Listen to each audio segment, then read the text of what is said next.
الحمد لله نحمده ونستعينه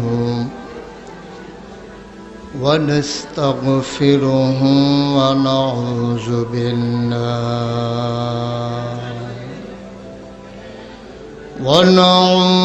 بالله من شرور أنفسنا ومن سيئات أعمالنا من يهد الله فلا مضل له ومن يضلله فلا هادي له ونشهد أن لا إله إلا الله وحده لا شريك له ونشهد أن سيدنا وحبيبنا ومولانا محمدا عبده ورسوله الذي أرسله بالحق بشيرا ونذيرا وداعيا إلى الله بإذنه وسراجا منيرا قال الله تعالى في القرآن المجيد وفي فرقانه الحميد أعوذ بالله من الشيطان الرجيم بسم الله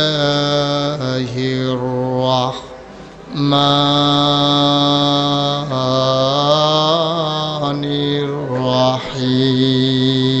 الرحيم إن الله وملائكته يصلون على النبي يا أيها الذين آمنوا صلوا عليه وسلموا تسليما اللهم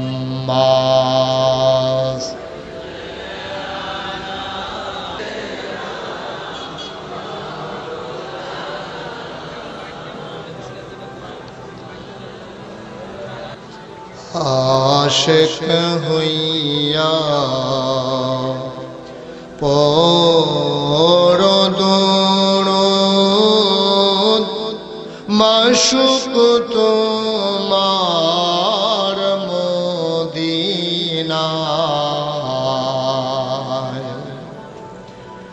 आशिक हुइया पोरो माशुक तुम्हार मदीनाय आशिक যদি হইতে পারো আশিক যদি হইতে পারো যাইবা সোনার মদিনায় আল্লাহুম্মা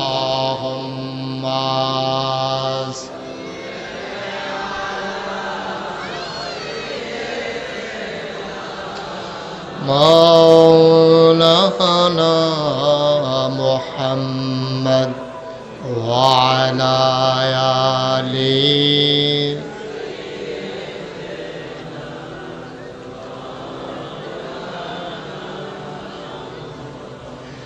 যেখানেই থাকো যেভাবেই থাকো নবীজির দুরূদ ছাইরো না। যেখানেই থাকো যেভাবেই থাকো নবীজির দুরূদ ছাইরো না। নবীজির দুরূদ না ছাড়িলে নবীজির দুরূদ না ছাড়িলে নবীজি তোমায় ছাড়বে না। আল্লাহুম্মা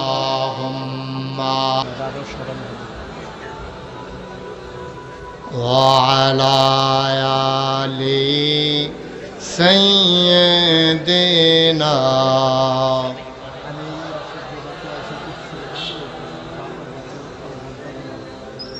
بلغ العلا بكماله كشف الدجى بجماله حسنت جميع خصاله صلوا عليه عشق محبوب خدا जिस दिल में हासिल नहीं लाखों मोमिन हो तो मगर ईमान में कामिल नहीं। बलागल उला बिकमालिही कशफद दुजा बिजमालिही हसनत जमीओ खसालिही सल्लो अलैहि सल्लमु या कौम बल सल्लु अला सदरिल आमिन मुस्तफा मा जाइल्ला रहमतल लिल अल्लाहुम्मा सल्लि व सल्लिम व बारिक अलैहि। সবাই পড়ি আলহামদুলিল্লাহ। জোরে পড়ি আর জোরে। আল্লাহ তাবারক ওয়া তাআলার দরবারে আমরা লাখ কোটি শুকরিয়া জ্ঞাপন করছি। ধান্যদোল আলোর পথ যুব সংঘের উদ্যোগে তাফসীরুল কোরআন মাহফিল উপলক্ষে আজ 11 অক্টোবর রোজ বৃহস্পতিবার আজকের এই দিনে এশার নামাজের পরে মোবারক সময়ে সমুদ্রের উপরে যখন নিম্নচাপ আর সারা দেশব্যাপী যখন বৃষ্টির রিমঝিম বরিশন ধারা প্রচণ্ড গরমের মাঝে এক পশলা বৃষ্টি আর হিমেল হাওয়া যখন মানুষের গা ঠান্ডা করে দিয়েছে, মানুষ যখন স্বস্তির নিঃশ্বাস ফেলছে, কর্তৃপক্ষের মনে যখন আতঙ্ক ধরিয়ে দিয়েছে মাহফিল করা যাবে কি যাবে না, এমন এক দোটানার মাঝে যিনি আমাদের জন্য এই মুহূর্তে অনুকূল আবহাওয়া দান করলেন, এই ব্রাহ্মণপাড়ার বিভিন্ন প্রান্ত থেকে যিনি আমাদেরকে একত্রিত হওয়ার সুযোগ করে দিলেন, পার্শ্ববর্তী বুড়িচং আর কসবার মানুষও যখন আজকের মাহফিলের ডাকে সাড়া দিয়েছে, যিনি আমাদেরকে এই এলাকার হাজার হাজার মানুষ থেকে যাচাই করে বাছাই করে করুণা করে দয়া করে মায়া করে সকল প্রকারের ঝামেলা থেকে মুক্ত রেখে, অসুস্থতা থেকে সুস্থ রেখে যিনি আমাদেরকে কবুল করে নিলেন। আমরা আমাদের হৃদয়ের সবটুকুন আবেগ, উচ্ছ্বাস, ভালোবাসা, আকতি কাকতি মিনতি জমা করে মাবুদের শিখানো কালেমা দিয়ে শুকরিয়া আদায় করি। সবাই পড়ি আলহামদুলিল্লাহ। বন্ধুগণ, আল্লাহ তাবারক ওয়া তাআলা এই দুনিয়ার ভিতরে আমাদেরকে মানুষ করে পাঠানোর পরে আমাদেরকে এমনিই ছেড়ে দেন নাই। স্বাভাবিকভাবেই দুনিয়াতে সকল কিছুর একটা বিধিবিধান, একটা নিয়ম কানুন আছে। একটা রাষ্ট্র যখন পরিচালিত হয় তার একটা অবকাঠামো থাকে, বিভিন্ন পর্যায়ে তার লোক থাকে, তার একটা সংবিধান থাকে, নিয়ম কানুন থাকে। রাষ্ট্র যে কোনো সময় ভেঙে যায়, রাষ্ট্র যে কোনো সময় তছনছ হয়ে যায়, কোনো একটা ভূমিকম্পে আর ঘূর্ণিঝড়ে লণ্ডভণ্ড হয়ে যায়। কিন্তু আল্লাহ তাবারক ওয়া তাআলা যে মানব সভ্যতাকে দুনিয়াতে প্রেরণ করেছেন, এই মানুষ যেন আল্লাহ যতদিন ধ্বংস না করবেন তারা যেন নিজেরা ধ্বংসের দ্বার প্রান্তে পৌঁছে না যায়, সেজন্য আল্লাহ তাবারক ওয়া তাআলা কিছু নিয়ম কানুন বিধিবিধান আমাদেরকে দিয়ে দিয়েছেন। বান্দা যতক্ষণ আল্লাহর দেওয়া সেই নিয়ম কানুন মতো চলবে তখন বান্দাকে আল্লাহ ধ্বংস করবেন না, এই ওয়াদা আল্লাহ নিজেই করেছেন। বলেন সুবহানাল্লাহ। কিন্তু আফসোস হচ্ছে আমরা নিজেরাই নিজেদের ধ্বংস টেনে নিয়ে আনার জন্যে আমাদের যত প্রস্তুতি আছে, যত আয়োজন আছে, আমরা সব নিজেরাই করি, অথচ দোষ দেই আমরা সেই মহান প্রভুর উপরে। আমি গত বছরের আগের বছর আমি উমরাতে গিয়েছিলাম। আমার এলাকার মানুষ যারা যুবকেরা মিলে আমাকে এক দোকানে নিয়ে গেল যে হুজুর আপনি আসছেন, আপনাকে কিছু আমরা একটা দিতে চাই। আমি বললাম যে এমন কিছু দিও না যে বিরাট বোঝা হয়ে যায়। এই ওরা চিন্তা করে আমাকে একটা মোবাইলের দোকানে নিয়ে গেল, মোবাইল একটা কিনে নেওয়া হলো। সেখানে দোকানদারকে গিয়ে দেখি ওনার বাড়ি হলো সাতকানিয়া। ওইখানে আমি অনেক প্রোগ্রাম করেছি, উনি আমাকে দেখে চিনে ফেলেছেন, আমার দু একটা ওয়াজও নাকি শুনেছেন। তো উনি দেখে আমাকে জড়াইয়া ধরলেন। তারপরে আমাকে মোবাইল দেওয়ার পরে উনি আমাকে একটা নিয়ম বিধিবিধান দিলেন, একটা কাগজ আমার হাতে ধরিয়ে দিলেন এবং বুঝিয়ে দিলেন যে এইভাবে এই মোবাইলটা চালাতে হয়। আমি বললাম যে এইভাবে যদি আমি না চালাই তাহলে হবে কি? তো উনি বললেন যে এটা হ্যাং হয়ে যাবে। আমি বললাম কি করলে হ্যাং হবে? আপনি ইচ্ছে মতো যদি টিপাটিপি করেন, এই যেখানে চাপাচাপি করেন তাহলে হ্যাং হয়ে যাবে। যেমন লালটাতে আপনি টিপ দেবেন, লাইন কেটে যাবে। জোরে চাপ দিয়ে ধরে রাখলে একবারে মোবাইলই বন্ধ হয়ে যাবে। তা আমাকে সব শিখানো হলো। যখন দাম বলা হলো তখন আমি চোখের পানি ছেড়ে দিই, আমার চোখ দিয়ে পানি পড়তেছে। দোকানদার আমাকে বলতেছে হুজুর আপনি দাম শুই না, কান্নাকাটির দরকার নাই, এটাকে আরও কিছু কমাই রাখা যাবে। তাই আমার সাথে যারা বলছে তারা বলতেছে যে হুজুর তো দাম দেবেন, আমরাই দেবো। হুজুর বোধ অন্য কারণে কাঁদতেছে। আমাকে জিজ্ঞেস করলেন সাতকানিয়ার মানুষটা যে হুজুর আপনি চোখের পানি ছেড়ে দিয়েছেন কেন? আমি বললাম দোকানদার, সামান্য একটা মোবাইল চালাবো তার জন্য তুমি আমাকে অনেক নিয়ম শিখালা। নিয়মের বাইরে গেলে মোবাইল চলবে না, হ্যাং হয়ে যাবে। তাহলে আমরা যারা মানুষ, আমাদের কত সকাল হয় সন্ধ্যা আসে, জীবনের শুরু থেকে জীবন সায়ান্ন পর্যন্ত 60 বছর 70 বছর আমি জিন্দেগি করি। আমার বছর যায়, মাস যায়, সপ্তাহ যায়, দিন যায়। আমার জীবন কতভাবে আমি চালাই। সামান্য একটা মোবাইল চালাইতে নিয়ম না বানলে যদি হ্যাং হয়ে যায়, বন্ধ হয়ে যায়। আমরা যারা মানুষ, আমাদেরকে যিনি বানালেন ওই রব্বুল আলামিন, তার দেয়া বিধান যদি মানুষ না মানে তাহলে মানুষের জীবন হ্যাং হয়ে যেতে পারে, থেমে যেতে পারে। এই চিন্তা দুনিয়ার মানুষের কোনোদিনও আসলো না, ঠিক কিনা? সামান্য একটা মোবাইল চালাইতে নিয়ম মানতে হবে। এত টাকা দিয়া এই তুমি মোবাইল কিনবা, তোমার নিয়মের বাইরে যাওয়ার কোনো সুযোগ নাই।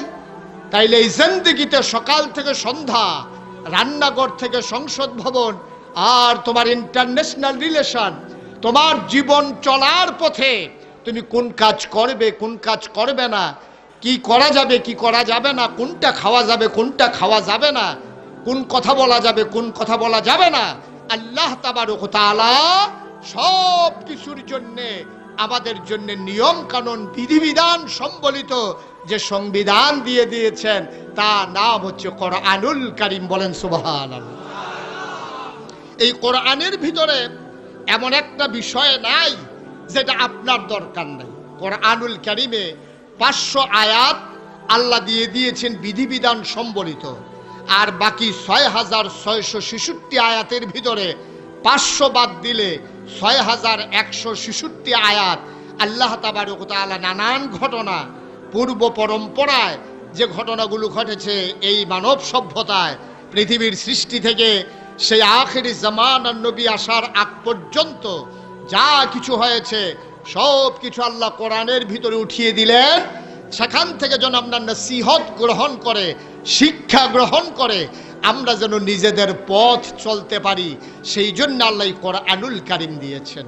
আফসোস হচ্ছে এই কোরআনের জায়গা মতো পড়ে আছে, কোরআনের মাহফিল আছে, কোরআনের আলোচনা আছে, শুক্রবারে জুমার খুতবা আছে, ওয়াজ নসিহত হচ্ছে, মাদ্রাসা মক্তবে পড়ানো হচ্ছে, হেফজখানায় কোরআন মুখস্থ করানো হচ্ছে, উচ্চতর ডিগ্রির জন্য আপনি গবেষণা ধর্মী পড়াশোনা করে আপনি ডক্টরেট ডিগ্রি অর্জন করছেন। গোটা বিশ্বে মুসলমানের সংখ্যা দিন দিন কোনোভাবেই হ্রাস পাচ্ছে না, তাদের সংখ্যা দিন দিন বৃদ্ধি পাচ্ছে, কিন্তু আফসোস হচ্ছে মুসলমানের কোয়ান্টিটি সংখ্যায় যখন বাড়ছে আর কোয়ালিটি মুসলমানিত্ব আস্তে আস্তে দুনিয়া থেকে বিদায় হচ্ছে। ঠিক কিনা বলেন? আজকে মুসলমান আছে কিন্তু মুসলমানিত্ব নাই, মুসলমানের সামনে কোরআন আছে কিন্তু কোরআনের বিধিবিধান না পরিবারে না ব্যক্তি জীবনে না সমাজে না রাষ্ট্রীয় জীবনে না তোমার ওই অর্থনীতিতে রাজনীতিতে সমাজনীতিতে কোথাও আজকে কোরআনের বিধান নাই। ১৫০০ বছর আগে রাসূল সাল্লাল্লাহু আলাইহি ওয়াসাল্লাম যেই কোরআনের দাওয়াত নিয়ে এলেন আজও সেই কোরআনের দাওয়াত আছে। আমরা মনে করি কোরআনের কথাগুলো বুঝি সহজ হয়ে গেল, আমি বলি মোটেও নয়। ১৫০০ বছর আগে কালমার দাওয়াত দেওয়ার পরে যেমন করে নবীর উপরে পাথরের আঘাত পড়েছে, দেশ ছেড়ে তিনি হিজরত করেছিলেন, আজও গোটা বিশ্বে শুধু কাফের বেদিনেরা নয় এই কোরআনের সঠিক কথাগুলো তুলে ধরলে আজকে মুসলমানের বিরুদ্ধে তারা আজকে ওই মানুষের উপরে জুলুম নির্যাতন করার জন্য কোরআনের মাহফিল বন্ধ করে দেওয়ার জন্য এই মুসলমানের দেশে পর্যন্ত পায় তারা হয়। ঠিক কিনা বলো?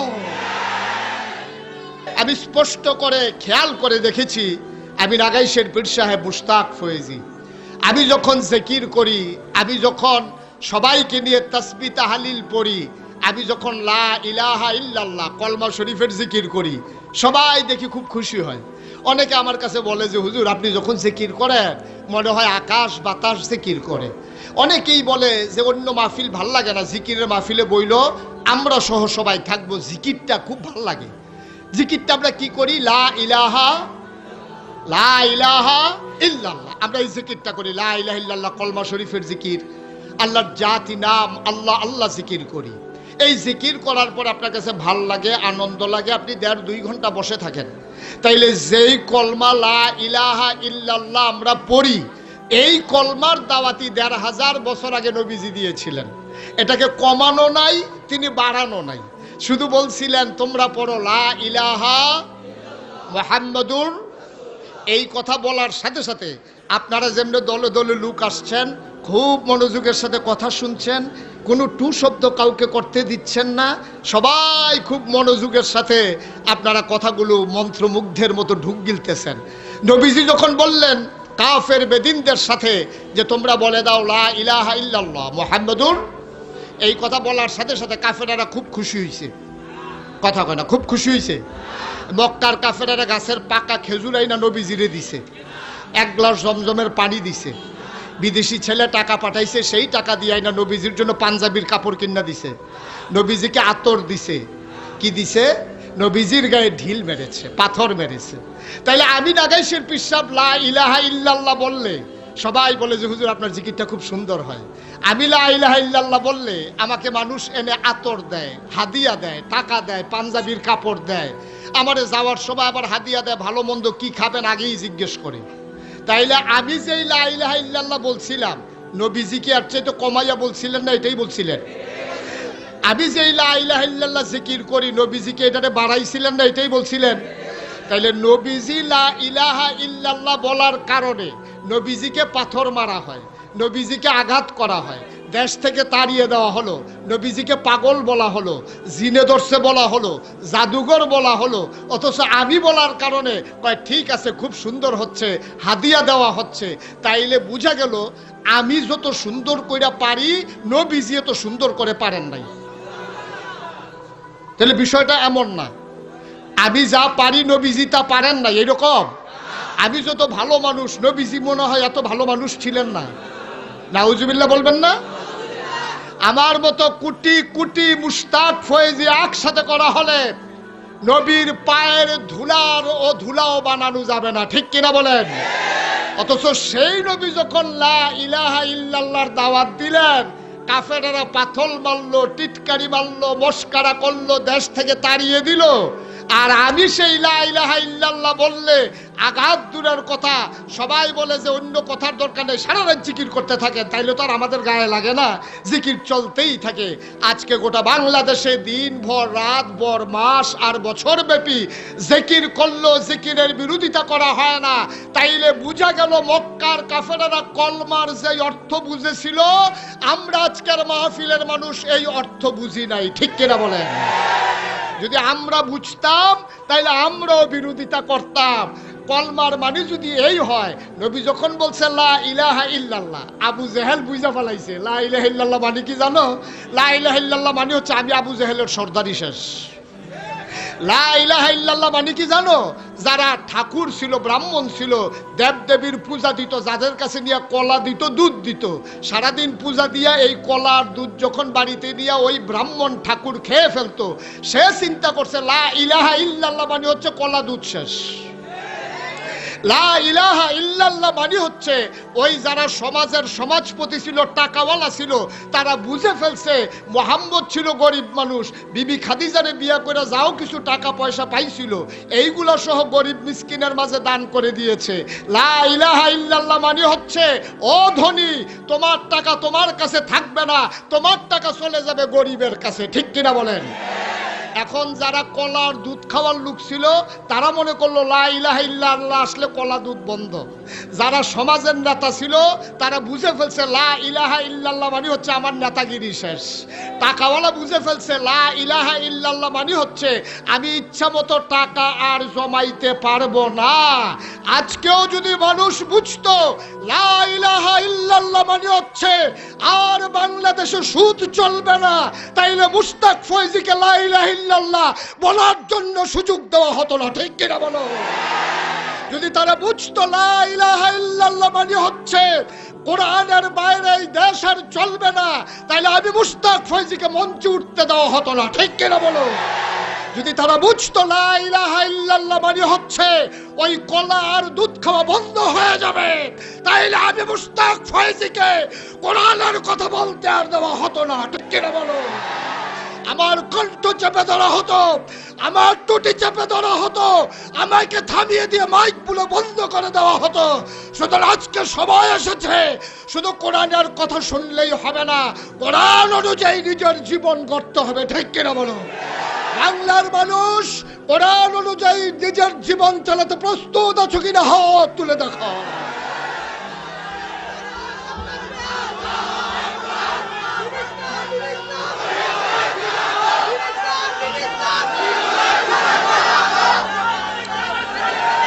বন্ধুগণ, জি জি, তাহলে আমাদের মূল কথা কি? আমরা শুধু কোরআনের কথা শুনবো না, আমরা কোরআন অনুযায়ী জীবন চালাতে চাই। রাজি আছি আমরা? এটার জন্য স্লোগানের দরকার না, এটার জন্য সিদ্ধান্ত নেওয়া দরকার। আমরা যারা আছি, আমরা যদি সিদ্ধান্ত নেই আমি আর সুদ খাবো না, আমরা যদি সিদ্ধান্ত নেই আমরা নামাজ ছেড়ে দেব না, আমরা যদি সিদ্ধান্ত নেই এই সমাজের ভিতরে আমরা কোরআন সুন্নাহর বাইরে চলবো না, তাইলেই যথেষ্ট। এটার জন্য স্লোগান দেওয়ার দরকার নেই, এটা সিদ্ধান্তের বিষয়। আজকে ধান্যদুলের জমিন থেকে আমার আপামর জনতা, রিক্সা শ্রমিক, খেটে খাওয়া মানুষ আর যুবক বৃদ্ধ সবাইকে কোরআনকে সামনে নিয়ে আজকে সবাই মিলে ওয়াদা করতে হবে। আমরা এই কোরআনের সামনে রেখে ওয়াদা করছি, আমাদের জীবনের স্বেচ্ছায় স্বজ্ঞানে আমরা এক ওয়াক্ত নামাজও ছেড়ে দেব না। সবাই রাজি আছি আমরা ইনশাআল্লাহ? তাহলেই কোরআনের মাহফিল সার্থক হবে, তাহলেই সুন্দর হবে, নাইলে এই কোরআনের মাহফিলের কোনো দরকার নেই।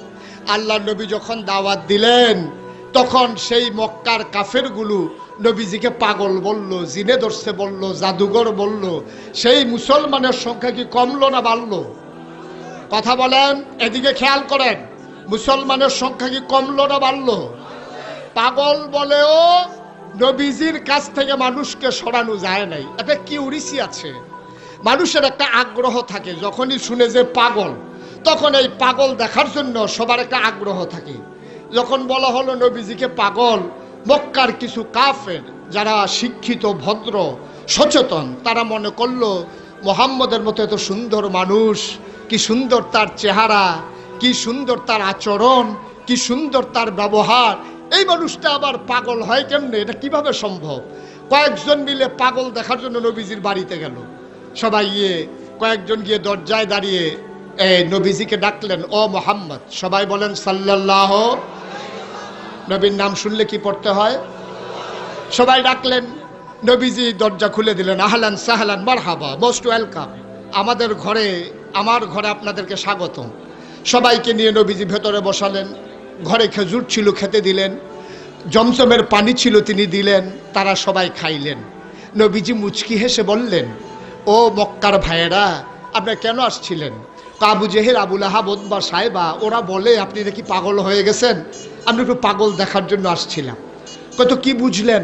তারা বলতেছে, কি বুঝলাম এটা এখন বলবো না, আমাদের একটু পরামর্শ আছে। ওই যারা দেখতে আসছে কয়েকজন মিলে বাইরে গেছে, গিয়া বলতেছে, আমরা তো পাগল দেখছি, শার্টের বুতাম হইল 4টা, তার নাই 6টা। আপনারা চিন্তা করতেছেন 4টার ভিতরে আবার 6টা নাই কেমনে? না, হাতের 2টা সহ, হাতে 2টা না, আর এখানে 4টা, মোট 6টা। তার সামনের 4 বুতাম, সাইডের 2 বুতাম, মোট 6টাই নাই। এটা হলো পাগল। যদিও বা আছে তো কোনাচ্চা করে বুতাম লাগাই রেখে দেখবেন, নিচেরটা উপরে, উপরেরটা নিচে। চুলগুলো তার উস্কু খুস্কু, দাড়ি মুছে ঠুট সুদ্ধা ঘুরা যায়, ঢাইকা যায়। তারে কয় হাক করো, তোকে হাক করে রয়েছি, দেখা যায় না ওই মুছের কারণে। এইটারে কয় পাগল। এখন এইটা আবার এত সুন্দর চেহারা, এত সুন্দর হাসি, এত সুন্দর আচরণ, তিনি আবার পাগল হয় কেমনে? সবাই মিলে খেজুর গাছের নিচে চলে গেলেন। সবাই মিলে পরামর্শ করলেন। নবীজির ঘরে আবার আসলেন। নবীজি জিজ্ঞেস করলেন, সিদ্ধান্ত কি নিলা?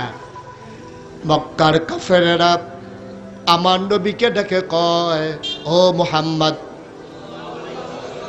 মুহাম্মদ, চিন্তা করে দেখলাম তোমার মতো সুন্দর চেহারা, আর এত সুন্দর আচরণ, আর এমন মেহমানদারি, তোমাকে যদি মানুষ পাগল বলে, চিন্তা করে দেখলাম সুস্থ কারা খুঁজে তো পাওয়া যায় না।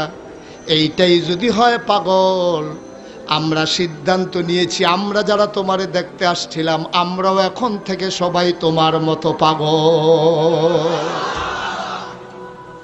এইটারে যদি পাগল কয়, আমরা আর পাগল না হয়ে লাভটা কি? আমরাও পাগল হয়ে যেতে চাই।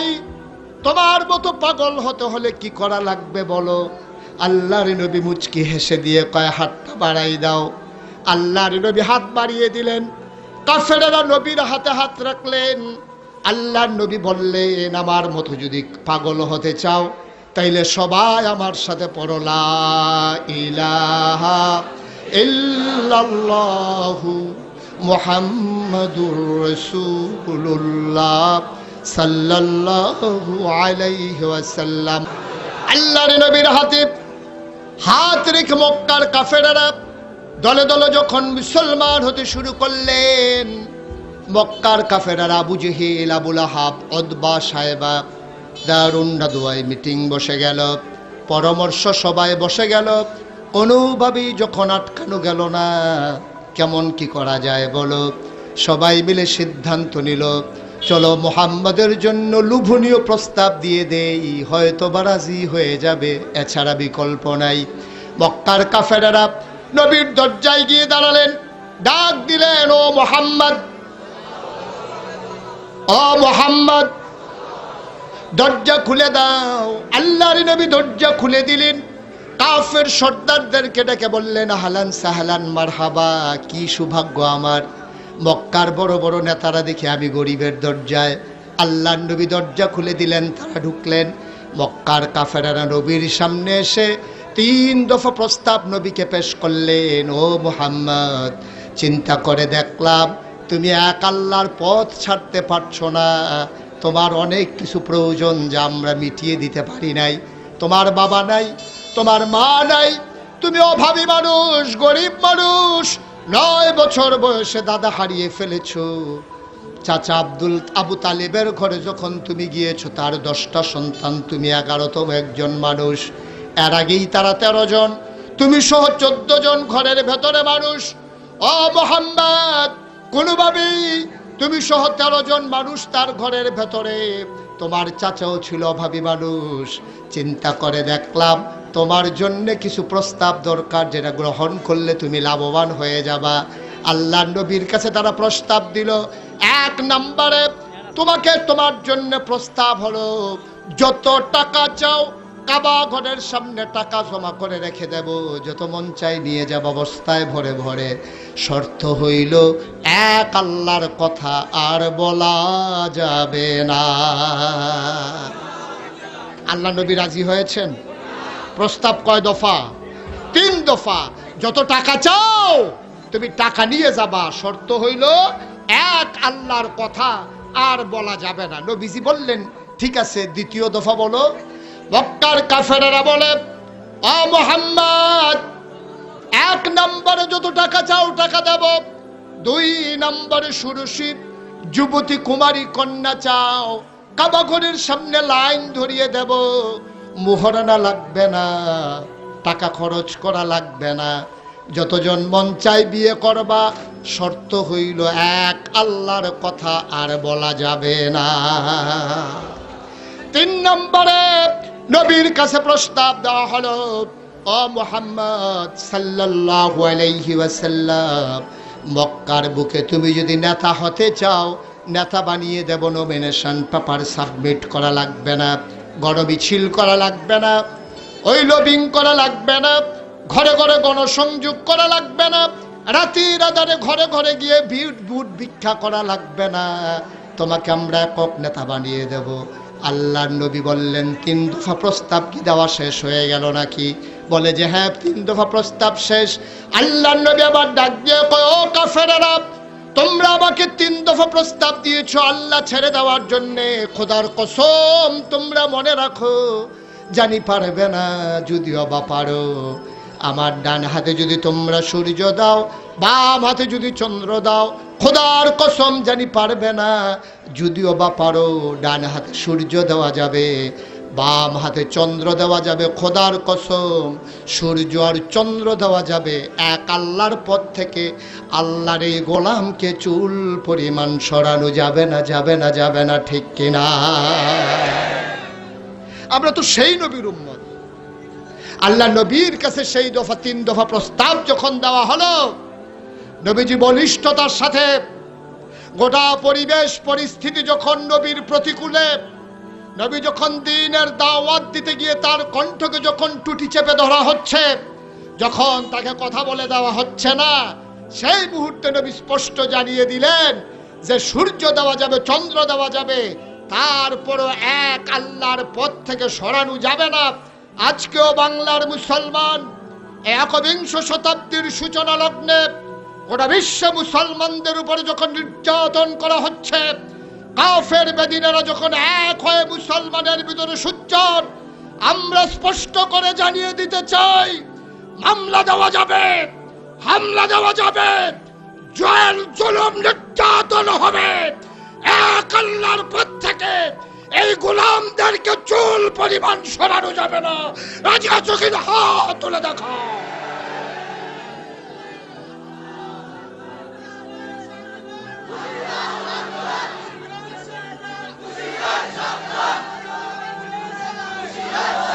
মনে রাখা লাগবে, মনে রাখা লাগবে।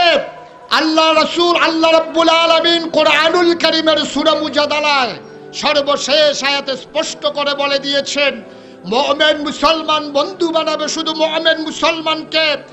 আর তার বাপও যদি কাফের হয়, যদি তার ভাইও যদি ইসলামের দুশমন হয়, তার ভাই হতে পারে, বাপ হতে পারে, মা হতে পারে, আর স্ত্রী হতে পারে, মুমিন কখনো মুমিনের বাইরে কোনো কাফের বেদিনকে বন্ধু বানাতে পারে না। ঠিক কিনা বলো?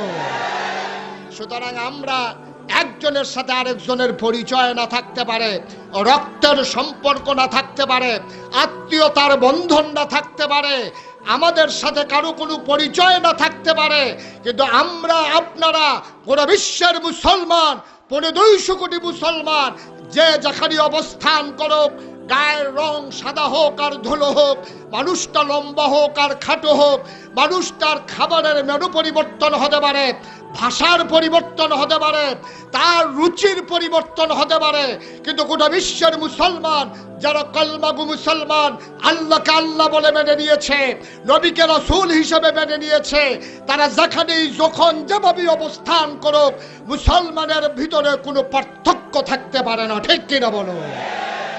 আমরা ইমানদার, আমরা সবাই এক, আমাদের ভিতরে কোনো পার্থক্য নাই। কাফেররা অনেক চেষ্টা করেছে।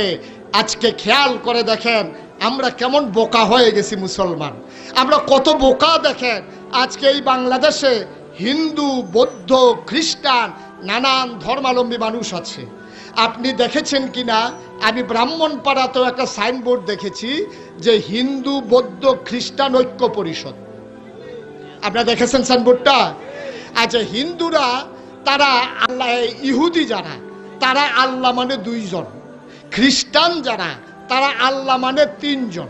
খ্রিস্টানরা মনে করে আল্লাহ একজন, তারপরে ঈসা আলাইহিস সালাম আল্লাহর সন্তান, আর মরিয়ম আলাইহিস সালাম আল্লাহর স্ত্রী, এই হিসাবে তারা 3 আল্লাহ মনে করে। ইহুদিরা মনে করে 2 জন, আর হিন্দুরা মনে করে 1-2 জন আল্লাহ কিছুই হবে না। রোদের জন্য একজন, বৃষ্টির জন্য একজন, লেখাপড়ার জন্য একজন, খাবারের ভিতরে চাউলের জন্য একজন, আটার জন্য আরেকজন, এরকম মিলাইতে মিলাইতে তারা দেখছে যে 33 কোটির কমে আল্লাহ হয় না। তাইলে ইহুদিদের আল্লাহ কয়জন? কথা কয় না, কয়জন? খ্রিস্টানদের কয়জন? হিন্দুদের কয়জন? তাইলে যাদের আল্লাহ লইয়া ফেসলাই রইছে তারা হিন্দু, বৌদ্ধ, খ্রিস্টান ঐক্য পরিষদ হয়, অর্থাৎ এক।